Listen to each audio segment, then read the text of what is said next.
ఏరులై పారించి ప్రలోభపెట్టేటువంటి ప్రయత్నం చేసి ఖాతాలో వేసుకోవడం కాదు, ప్రజాభిప్రాయాన్ని గెలుచుకోవాల్సి ఎక్కడ ఉందని చెప్పి నేను విజ్ఞప్తి చేస్తున్నా. మూడవది, ఈ మధ్య వారం 10 రోజులుగా చూస్తున్నాం, బీఆర్ఎస్ పార్టీ వేల కోట్ల రూపాయల కుంభకోణం చేసిందని చెప్పి స్వయంగా వాళ్ళ కూతురు మాట్లాడుతుంది. లేదు లేదు, మీ భర్తనే ఆనాడు కేసీఆర్ బిడ్డగా అల్లుడిగా మీరే చేస్తున్నారని చెప్పి పడుతున్నాడు. నేను మొదటి నుంచి మొత్తుకుంటున్నా, హైదరాబాద్ నగరంలో పొట్ట చేత పట్టుకొని వచ్చిన వాళ్ళు 30 గజాలలో 40 గజాలలో 60 గజాలలో ఇల్లు కట్టుకుంటే 40 ఏళ్ల క్రితం కట్టుకున్న 50 ఏళ్ల క్రితం కట్టుకున్నటువంటి ఇళ్ళని నిర్దాక్షిణ్యంగా హైదరాబాద్ నుంచి కూల్చేస్తున్నారు. వాళ్ళు కట్టుకున్న ఆశల సౌదాన్ని కూల్చేస్తున్నారు. మరి పేదల పట్లనేమో న్యాయం ఉంది. ఇప్పుడు మనం చూస్తున్నాం, పెద్దలేమో 2000 కోట్ల రూపాయల భూములు, 3000 కోట్ల రూపాయల భూములు, 5000 కోట్ల రూపాయల భూములు. మరి గిన్ని ఆరోపణలు వస్తున్నా కూడా మరి ప్రభుత్వం ఏం చేస్తున్నట్టు ప్రజలు ఆలోచించమని చెప్పి కోరుతున్నాం. మేము మొదటి నుంచి మొత్తుకుంటున్నాం, పేదలకు ఒక న్యాయం, పెద్దలకు ఒక న్యాయం. ఇవాళ కొన్ని సందర్భాల్లో కోర్టులను కూడా మేనేజ్ చేసే ప్రయత్నం చేస్తున్నారు, మేనేజ్ చేస్తున్నారు. నా దగ్గర ఎల్లమ్మ బండి అని ఉంటుంది కుక్కడపల్లిలో, 97 ఎకరాల భూమి, అది ఎకరం 70 కోట్లు 80 కోట్లు ఉంటుంది, దాదాపు 7,000 కోట్ల రూపాయల భూమి. నేను 2007 నుంచి కొట్లాడ పెట్టుకొని ఆపిన. నేను 2021 గెలిచిన తర్వాత దాన్ని గద్దల్లాగా తనకపోయిండు ఒక పెద్ద వ్యాపారి. ఇవాళ దాన్ని ఇవ్వడానికి ప్రభుత్వం సుముఖంగా ఉంది. అంటే 7,000 కోట్లు. ఒకవైపు జీతాలు ఇవ్వడానికి పైసలు లేవు, నన్ను కోసినా కూడా రూపాయి రాదు, రిటైర్మెంట్ ఉద్యోగులకు జీతాలు లేవు, గ్యాస్ సబ్సిడీ ఇవ్వడానికి పైసలు లేవు, పెన్షన్లు ఇవ్వడానికి పైసలు లేవు, గ్రామ పంచాయతీలలో సఫాయిలకు జీతభత్యాలు ఇవ్వడానికి పైసలు లేవు, గ్రామ పంచాయతీలో పనిచేసినటువంటి పాత బిల్లులకు ఇవ్వడానికి పైసలు లేవు. కానీ ఇవి వీళ్ళు మాత్రం గిట్టి చేస్తున్నారు. ప్రజలు ఆలోచించాలి. వాటికనే మాలాంటి వాళ్ళు మాట్లాడుతున్నప్పుడు ఏం జరుగుతుంది కొంచెం ఆలోచన చేయకపోతే దీన్ని ఎవడు కాపాడితే వల్లకాడుగా మారే ప్రమాదం ఉంది. కాబట్టి ఇవాళ నేను డిమాండ్ చేస్తున్నా, పెద్దలకు అండగా ఉండి వాళ్ళ ఆస్తులో కాపలా కాయడం కాదు ప్రభుత్వం చేయాల్సిన పని.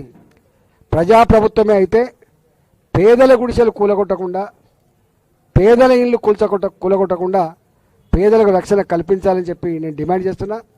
ఈ వచ్చినటువంటి ఆరోపణలు ఏవైతున్నాయో ఒక్కొక్కటిగా ఎంక్వైరీ చేసి వాటిని అన్నీ కూడా హ్యాండ్ ఓవర్ చేసుకొని ప్రజాపరం చేయాలని చెప్పి నేను డిమాండ్ చేస్తున్నాను. లేకపోతే ఇవాళ ఏమనరు, కేసీఆర్ కూడా గట్టినే చేస్తూ ఉంటే దబాయించి అదరగొట్టి మీడియాలో మేనేజ్మెంట్ చేసి ఆహా ఓహో చాలా బాగుందని చెప్పి చేస్తే ఇలా ఏమైందో చూసినాం. ప్రజలు గమనించమని చెప్పి కోరుతున్నా. ప్రజలు సందర్భం వచ్చినప్పుడు తప్పకుండా రియాక్ట్ కావాలని చెప్పి కూడా కోరుతా ఉన్నాం. రేపు 2వ విడత 3వ విడత కూడా ఎన్నికలు జరగబోతున్నాయి. కాబట్టి నేను మళ్ళీ విజ్ఞప్తి చేస్తున్నా, డబ్బులు కాదు ముఖ్యం, దావతులు కాదు ముఖ్యం, క్యారెక్టర్లోని కమిట్మెంట్లోని మీతో ఉండి పనిచేసేటువంటి నమ్మకం ఉన్న వాళ్ళని గెలిపించాలని చెప్పి నేను వినమ్రంగా విజ్ఞప్తి చేస్తున్నా.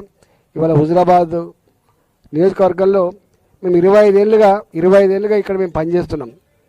సర్పంచ్ ఎన్నికలైనా, ఎంపీటీసీ ఎన్నికలైనా, మున్సిపాలిటీ ఎన్నికలైనా, జెడ్పీటీసీ ఎన్నికలైనా అన్ని ఎన్నికల్లో మేము పార్టిసిపేట్ చేసినాం. అంటే ప్రత్యక్షంగా పరోక్షంగా పార్టిసిపేట్ చేసినాం, గెలుచుకున్నాం.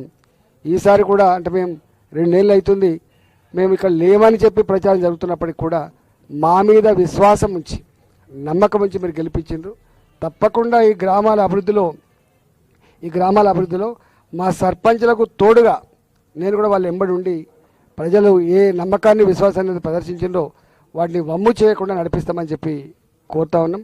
గెలిపించిన ప్రజానికానికి వాళ్ళకు ధన్యవాదాలు తెలియజేస్తూ, మరీ ముఖ్యంగా ఇవాళ కమలాపూర్ గ్రామం 2,001 కోట్ల రూపాయలు ఖర్చు పెట్టిండ్రు. ఎవరెవరు ఖర్చు పెట్టిండ్రు, ఎక్కడి నుంచి వచ్చినాయి పైసలు ఆ లోతులోకి పోను. కానీ కమలాపూర్లో ఈటల గారిని ఈ సతీష్ పోటీ చేసినట్టో లేకపోతే ఇంకోటి పోటీ చేసినట్టు కాదు, ఇక్కడ ఓడగొట్టాలి ఈటల అందరికీ, ఇక్కడ సొంత ఊళ్ళోనే ఓడిపోయినటువంటి ఒక వార్త రాయించాలని చెప్పి చాలా ఉబలాట పడ్డరు. దాన్ని తొక్కి పడేసి ఇవాళ కమలాపూర్ గ్రామ ప్రజలు మళ్ళీ ధర్మాన్ని న్యాయాన్ని నిలిపినందుకు, ఒక గరీబ్ బిడ్డను గెలిపించినందుకు వారికి శిరస్సు వంచి నమస్కరిస్తున్నా. అదేవిధంగా గూడూరు కూడా పక్క పొంటే ఉంటుంది. ఇలా ఏదైనా డెవలప్మెంట్ కనబడుతుంటే ఆ గూడూరు దుబ్బల మీద కనబడుతుంది. పిచ్చి కుక్క లెక్క మాట్లాడి కొంతమంది అయితే ఏం చేసిండ్రు ఈటల రాజేందర్ గారు, ఎట్లా అయింది ఈటల రాజేందర్ గారు. మరి కేసీఆర్ అంతటా ఉన్నాడు ముఖ్యమంత్రి, ఎందుకో వేరే కాన్స్టిట్యూన్సీలు కాకపోయా. లోకల్గా ఉండేటువంటి నాయకుడు ఆయన యొక్క కమిట్మెంటు, ఆయన అర్హత మీద ఆధారపడి డెవలప్మెంట్ వస్తుంది తప్ప ముఖ్యమంత్రి వచ్చి అన్ని కాన్స్టిట్యూన్సీలు డెవలప్ చేసినా ఉండదు అనే జ్ఞానం కూడా లేదు. ఇవాళ ఆ దుబ్బల మీద కనబడి ఉంటే అవన్నీ ఇవాళ గూడూరు ప్రజానికం గొప్ప మెజార్టీతో గెలిపించింది, చాలా గొప్ప మెజార్టీతో గెలిపించిండ్రు.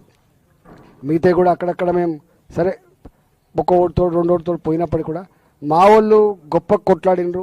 ఇవాళ నువ్వా నేను అన్నట్టు మాత్రం నిలబడగలిగినరు. రాబోయే కాలంలో తప్పకుండా ఇలా వేనవంక, హుజురాబాద్, అదేవిధంగా మా జమ్మికుంట, ఇల్లంతకుంట ఈ 4 మండలాలకు 17వ తారీఖున ఎన్నికలు జరగబోతున్నాయి. కాబట్టి ఆచితూచి ఆలోచించి ఓటేయమని చెప్పి నేను విజ్ఞప్తి చేస్తున్నా. వచ్చే ఎంపీటీసీ, జెడ్పీటీసీ ఎన్నికల్లో కూడా తప్పకుండా ఇదే పద్ధతిలో మేము పనిచేస్తాం, కష్టపడి పనిచేస్తాం, గెలుచుకునే ప్రయత్నం చేస్తాం. మున్సిపాలిటీ ఎన్నికల్లో కూడా ఇదే పద్ధతిలో పనిచేస్తామని చెప్పి తెలియజేస్తా ఉన్నాం.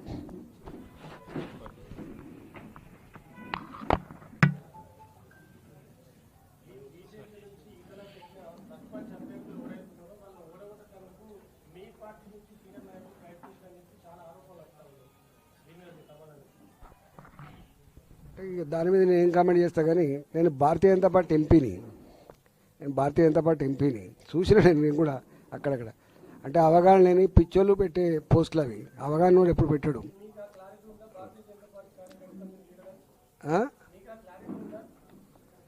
వాళ్ళు చెప్పాలి ఎవడు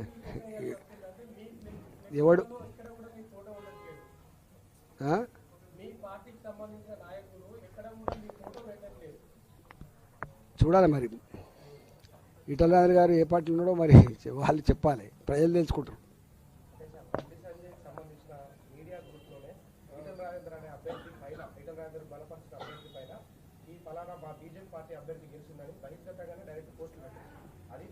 అవగాహన ఉన్నోడు చేస్తాడా? అవగాహన ఉన్నోడు ఈ మాట మాట్లాడతాడా? అవగాహన ఉన్నోడు పోస్ట్ పెడతాడా? అవగాహన ఉన్నోడు పెడతాడా చెప్పు. సరే దాని గురించి తెలుసుకుంటుంది, పార్టీ తెలుసుకుంటుంది. సందర్స్ టైం విల్ డిసైడ్. అది ప్రజల మధ్యలో ఉంటుంది.